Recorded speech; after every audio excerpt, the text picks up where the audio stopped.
ચલો ready start. ખેતીવાડી અને ગ્રામ વિકાસ એ નવા વ્યૂહની આધારશિલા છે.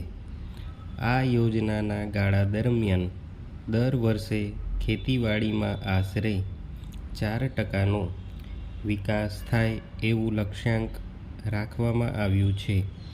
ભૂતકાળનો અનુભવ જોતા આ વિકાસ દર કદાચ વધારે મહત્વાકાંક્ષી લાગે છે, પરંતુ યોજના હેઠળ સરકાર તરફથી જે નાણાં ખર્ચવામાં આવનાર છે તેના 43% જેટલી રકમ ખેતી અને ગ્રામ વિકાસ સાથે સીધો સંબંધ છે તેવા કાર્યક્રમો પાછળ ખર્ચવામાં આવનાર છે.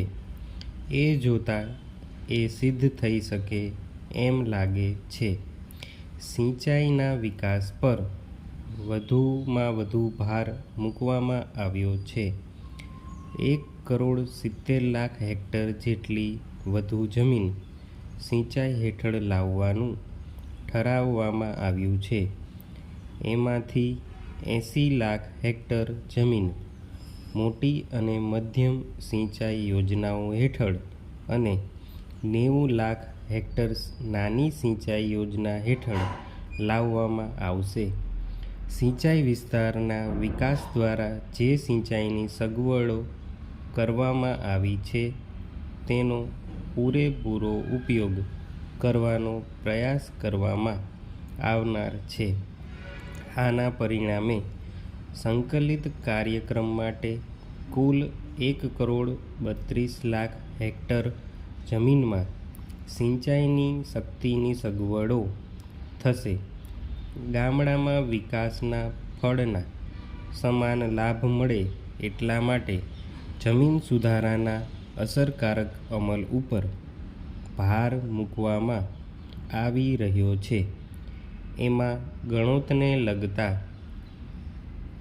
સુધારા, જમીન માલિકીની ટોચમર્યાદા અને ગ્રામ વિસ્તારોમાં જમીન વિહોણા મજૂરો માટે ઘરથાળની જમીન આપવાની જોગવાઈનો સમાવેશ થાય છે.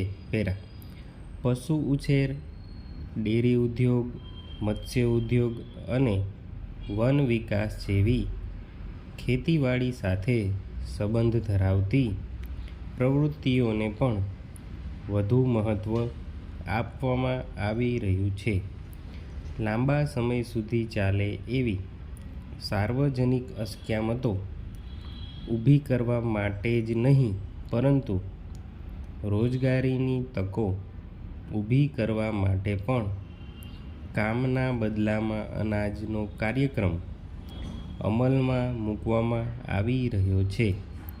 આ ઉપરાંત સંકલિત ગ્રામ વિકાસના કાર્યક્રમ હેઠળ 3,000 વિકાસ ઘટકોમાંથી 2,000 વિકાસ ઘટકો જ્યાં નાના ખેડૂતો, અનાવૃષ્ટિવાળા વિસ્તારો અને સિંચાઈ હેઠળના વિસ્તારો વગેરે માટેના ખાસ કાર્યક્રમો અમલમાં છે.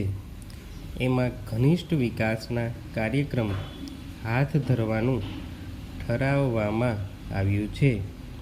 ડિસેમ્બરમાં સંસદ સમક્ષ ઔદ્યોગિક નીતિ અંગેનું નિવેદન રજૂ કરવામાં આવ્યું હતું. એમાં રોજગાર અને વહેંચણીલક્ષી વ્યૂહને અનુરૂપ કુટીર ઉદ્યોગ અને નાના ઉદ્યોગોનો અસરકારક વિકાસને વધુ મહત્વ આપવામાં આવ્યું છે.